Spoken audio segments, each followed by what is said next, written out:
Alamin. Wassalatu wassalamu ala asrafil anbiya'i wal mursalin wa ala alihi wa sahbihi ajma'in. A'udzu billahi minasy syaithanir rajim. Bismillahirrahmanirrahim. Inna anzalnahu fi lailatul qadr. Wa ma adraka ma lailatul qadr. Lailatul qadri khairun min alfi syahr. Tanazzalul malaikatu wa ruhu fiha bi izni rabbihim min kulli amr. Salamun hiya hatta matla'il fajr. Alhamdulillah, kita diberikan nikmat iman, nikmat sehat, dan banyak sekali nikmat-nikmat Allah yang diberikan kepada kita.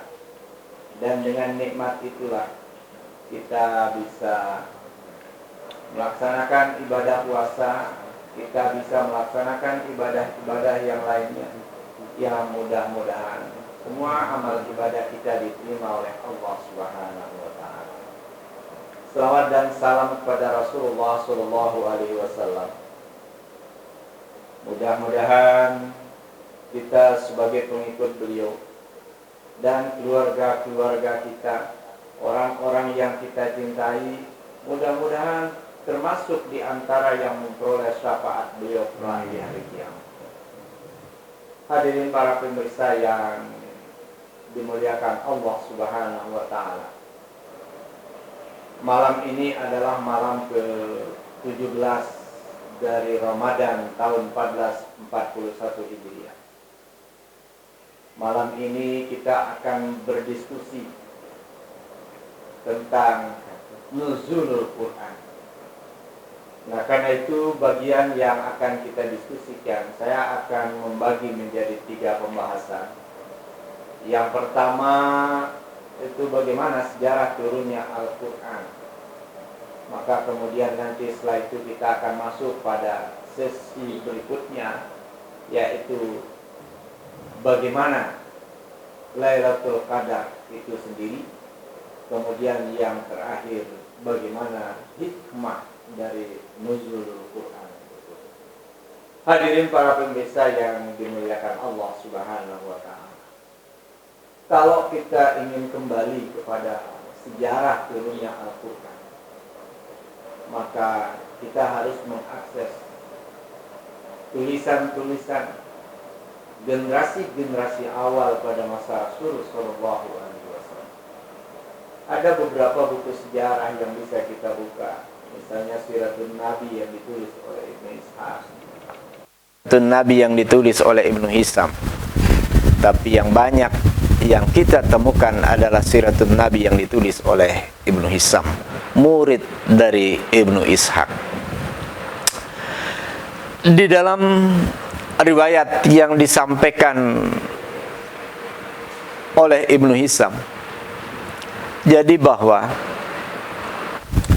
tradisi orang-orang Arab pada masa-masa awal atau pada masa jahiliyah, bahwa mereka biasa melakukan tahannus, mereka biasa melakukan bersemedi kalau bahasa kita. Jadi di dalam 1 tahun biasanya kalau Rasulullah Sallallahu Alaihi Wasallam itu beliau melakukan tahannus atau penyucian diri atau bersemedi, itu biasanya beliau lakukan paling tidak 1 bulan dalam 1 tahun. Itu yang disampaikan oleh Ibnu Hisam dalam tulisannya. Nah, bagaimana ketika Al-Quran ini turun? Nah, sebenarnya jauh sebelumnya Rasulullah Sallallahu Alaihi Wasallam sering sekali beliau bersemedi, beliau menyendiri dalam rangka untuk mencari kebenaran itu. Nah, jadi pada saat-saat itu beliau Nabi Sallallahu Alaihi Wasallam, jadi ketika beliau akan pergi, beliau selalu izin kepada istri beliau Ummul Mukminin Siti Khadijah. Nah, karena itu yang dilakukan oleh Siti Khadijah pada saat beliau akan pergi, beliau selalu diberikan bekal untuk beliau bersemedi, untuk bertahanus itu. Nah, setelah kira-kira 1 bulan beliau bertahanus, maka beliau kemudian malam itu, nah, yang kebiasaan beliau, sebelum beliau pergi, beliau selalu memberikan makan kepada fakir miskin. Jadi beliau bersedekah. Jadi kepada mereka fakir miskin beliau bersedekah. Kemudian beliau ke Masjidil Haram, ke Ka'bah, beliau tawaf. Setelah beliau tawaf, baru kemudian beliau pergi untuk bersemedi itu. Beliau biasa bersemedi di Gua Hira. Maka begitu juga setelah beliau kembali. Jadi beliau kembali, beliau selalu ke Ka'bah. Beliau tawaf. Setelah beliau tawaf, baru beliau pulang. Nah, pada malam itu, jadi beliau bercerita. Jadi malam itu beliau seperti yang kita ceritakan tadi, itulah rutinitas yang beliau lakukan. Maka kemudian pada malam itu beliau ketika bertahanus di Gua Hira, maka beliau sempat tertidur katanya. Jadi di saat beliau bertahanus itu, jadi beliau sampai tertidur, terlelap. Tapi bukan lelapnya seperti kita tidur. Kalau kita tidur kan sampai ngorok. Kita tidak tahu apa yang terjadi. Kita tidak sadar apa yang sedang terjadi. Jadi kita mimpi dan kita lepas dengan dunia. Nah, beliau ini terlelap. Jadi terlelap beliau itu seperti antar sadar dengan beliau, seperti antar sadar dengan tidur. Nah, ketika beliau baru terlelap, maka saat itulah katanya, datanglah malaikat Jibril. Kemudian datang malaikat Jibril. Jadi malaikat Jibril ini membawa secarik kain yang beliau sebut itu dibaj, kata beliau. Jadi pada dibaj itu ada tulisan. Maka kemudian malaikat Jibril ini menghadapkan dibaj itu ke hadapan Rasulullah SAW di dalam mimpinya. Muhammad, bacalah, katakan. Iqra, katakan. Nah, Rasulullah ini kan tidak bisa membaca. Nah, kemudian beliau menjawab, saya tidak bisa membaca. Saya tidak bisa membaca, jawaban beliau. Maka lantas malaikat Jibril ini kemudian memeluk beliau dan menaruh dibaj itu di leher beliau sampai beliau merasa tercekik, katanya kan. Sampai hampir napas beliau itu tersengal-sengal. Hampir beliau tidak bisa bernapas, katanya. Saking kuatnya pegangannya malaikat Jibril di leher beliau. Maka kemudian setelah itu dilepaskan oleh Jibril. Maka kemudian Iqra, disampaikan lagi oleh malaikat Jibril. Muhammad, bacalah. Setelah yang pertama tadi beliau bilang, saya nggak bisa baca. Nah, maka yang kedua beliau bilang, apa yang aku baca? Nah, kemudian malaikat Jibril ini katanya, lagi malaikat Jibril itu mencekik Rasulullah, menekan lehernya dengan dibaj itu tadi. Maka kemudian Rasulullah bilang, jadi pada saat itu leher saya tercekik, seperti hampir saya mau mati karena cekekan itu rasanya. Maka setelah itu malaikat Jibril ini kemudian membuka dibaj itu lagi. Kemudian dibentangkan dibaj itu di hadapan beliau. Dihadapkan ke hadapan beliau. Iqra, bacalah. Maka Rasulullah lagi beliau bertanya, apa yang akan saya baca? Apa yang akan saya baca, kata beliau.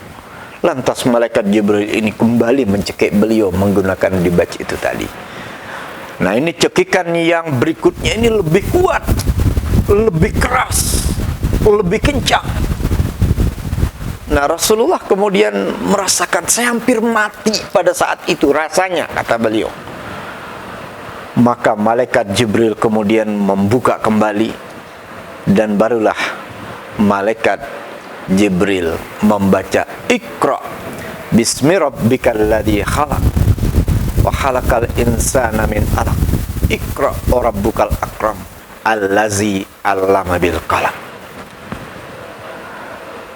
Kemudian Rasulullah mengikuti bacaan itu.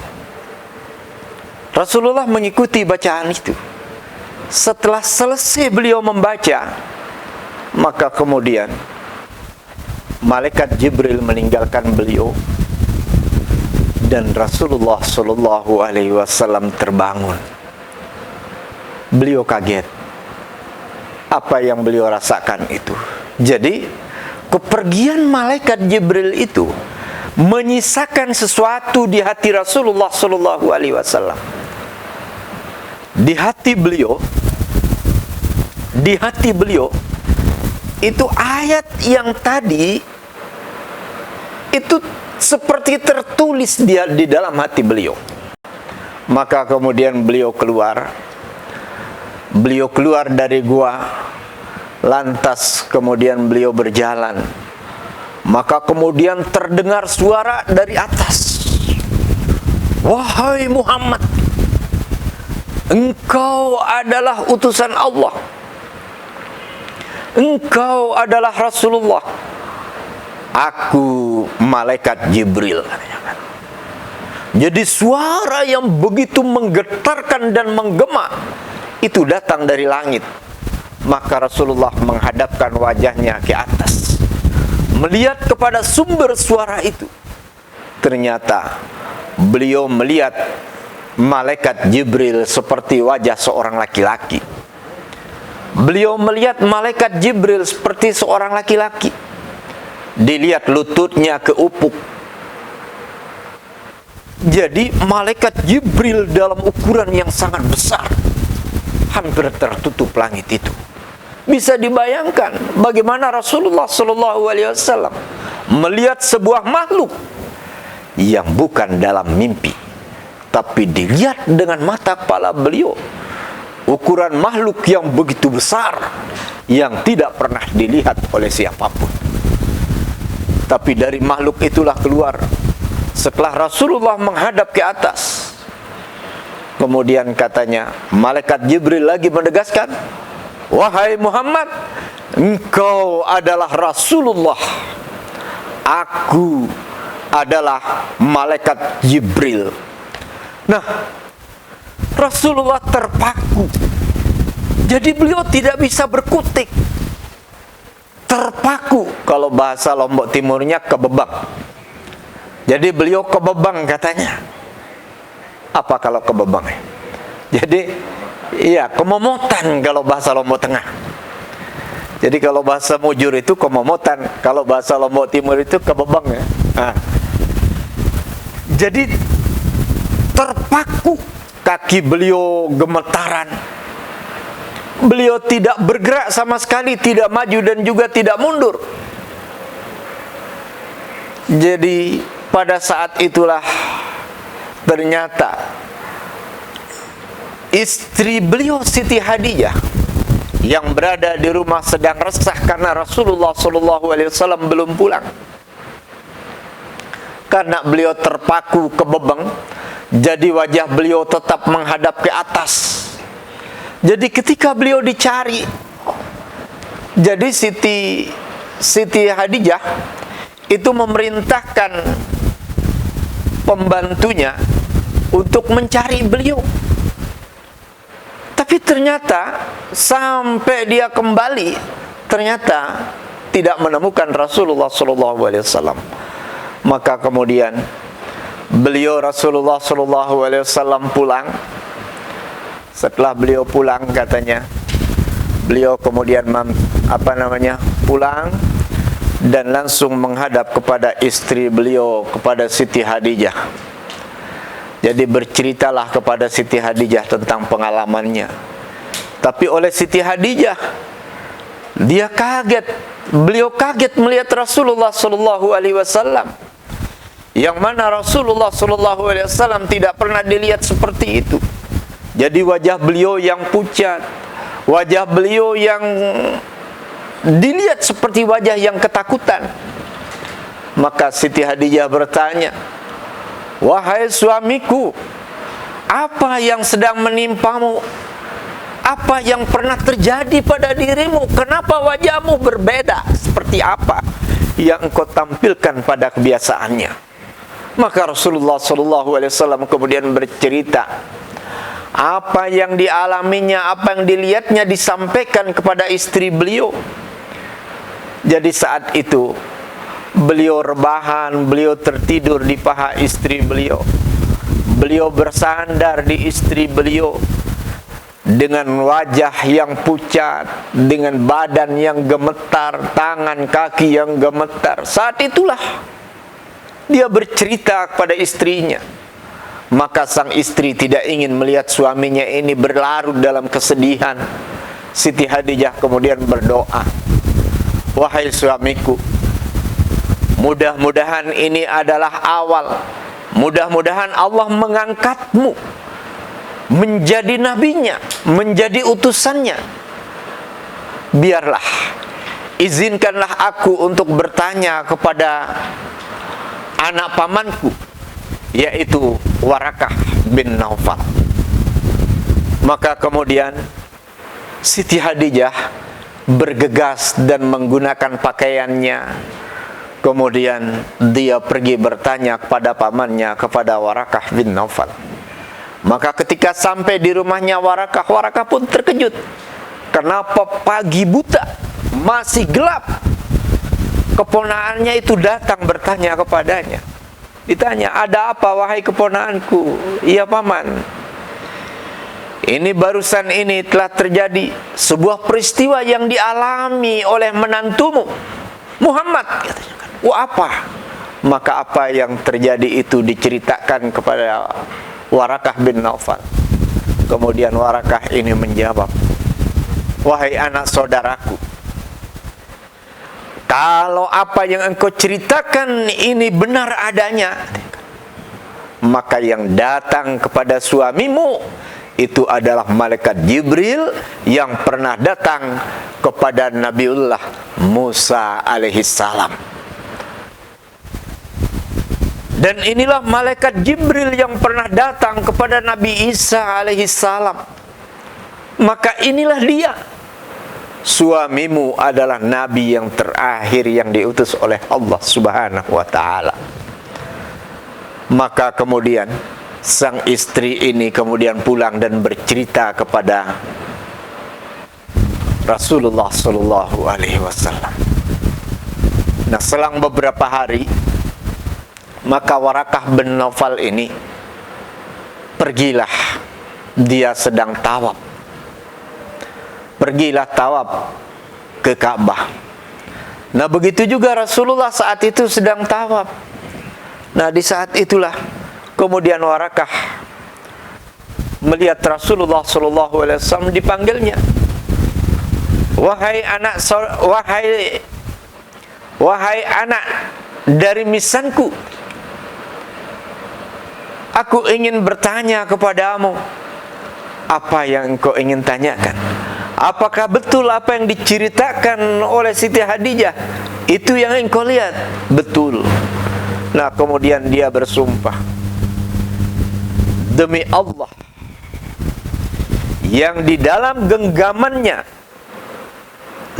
yang di dalam zat yang diriku ada dalam genggamannya, Muhammad, bahwa engkau adalah nabi yang diutus oleh Allah subhanahu wa ta'ala, bahwa yang datang kepadamu itu adalah malaikat Jibril yang dulu pernah datang kepada Nabi Musa, yang dulu pernah diutus oleh Allah kepada Nabi Isa alaihissalam. Seandainya Muhammad, katanya kan, aku hidup nanti pada saat engkau membawa risalah ini, maka aku akan menjadi pembelamu, maka aku akan menjadi pengusungmu, dan aku akan menjadi pengikutmu. Karena apa? Karena orang-orang Yahudi, orang-orang musyrik yang ada di tanah Mekah ini, semua orang banyak yang akan menolak ajaran-ajaranmu Muhammad. Pada saat itulah, kalau aku hidup, maka aku yang akan menjadi pembelamu Muhammad, katanya. Hadirin para pemirsa yang dirahmati Allah Subhanahu wa taala. Jadi itulah saat Al-Qur'an diturunkan oleh Allah Subhanahu wa taala. Jadi 13 tahun sebelum hijrah, itulah ayat Al-Qur'an diturunkan kepada Rasulullah sallallahu alaihi wasallam. Jadi 13 tahun sebelum hijrah beliau menerima wahyu itu, di saat umur Rasulullah sallallahu alaihi wasallam sedang berumur 40 tahun. Hadirin para pemirsa yang dirahmati Allah Subhanahu wa taala. Nah, yang berikutnya, apakah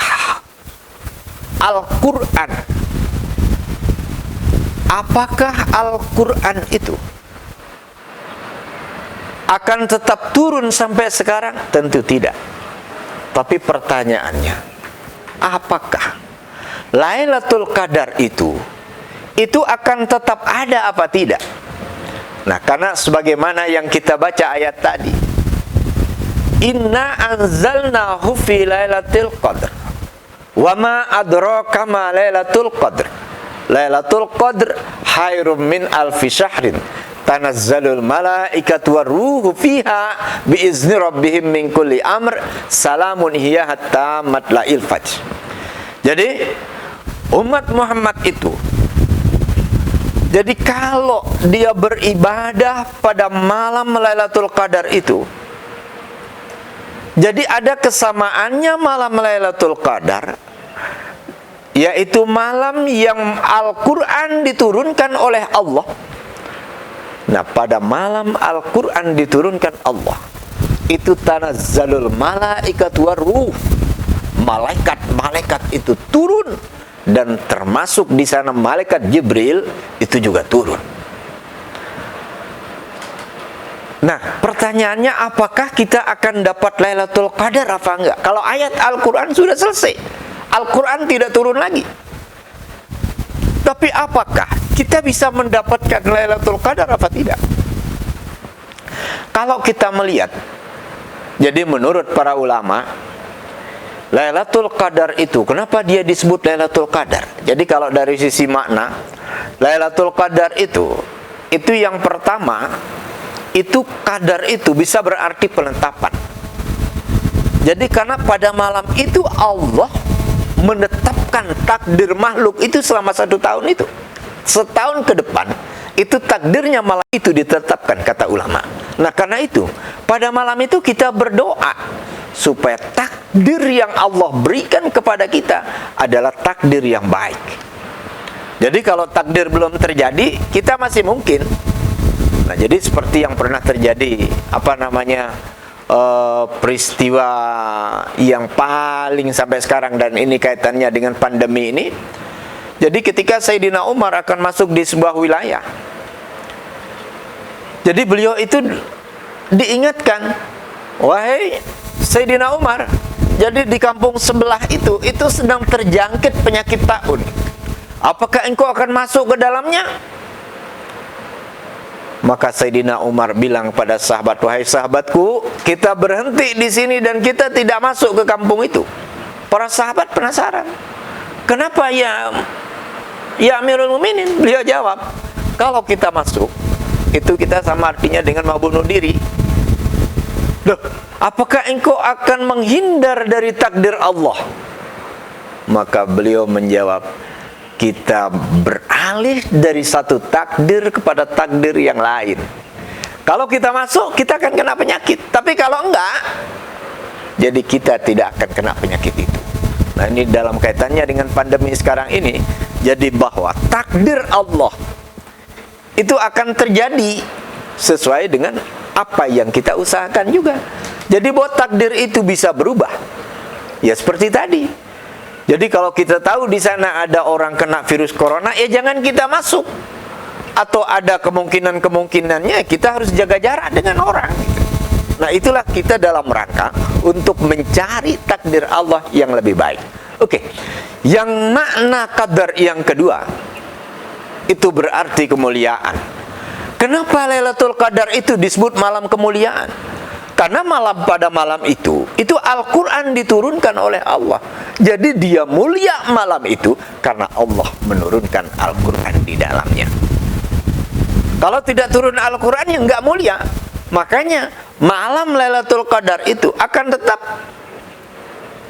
menjadi malam kemuliaan. Nah, coba nanti kita lihat pada penjelasan berikutnya. Dan yang ketiga, yang namanya Lailatul Qadar itu artinya sempit. Malam yang sempit. Kenapa dia disebut malam yang sempit? Karena pada malam itu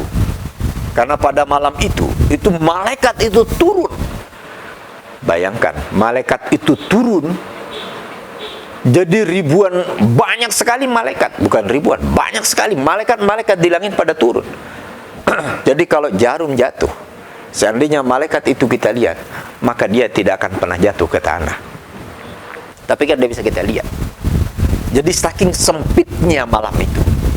Nah, jadi pertanyaan yang berikutnya, apakah malam Lailatul Qadar itu, karena apa dijanjikan oleh Al-Quran, jadi siapa yang beribadah pada malam itu sama, satu nilai ibadahnya itu seperti amal ibadah orang 1000 bulan. Itu kalau 1000 bulan sebenarnya alfi syahrin itu sebenarnya bukan 80 tahun ya, bukan 1000 bulan. Jadi kalau Arab itu menyebut alfi syahrin itu saking banyaknya, mungkin saja bermiliar-miliar. Jadi seperti itu.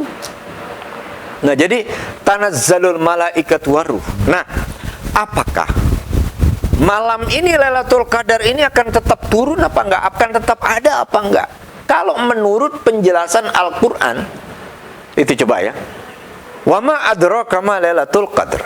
Lailatul Qadr khairum min alfi syahrin tanazzalul malaikatu waruh. Nah, tanazzalul malaikatu waruh, bahwa malaikat-malaikat akan turun atau sedang turun. Tanazzalul malaikatu waruh.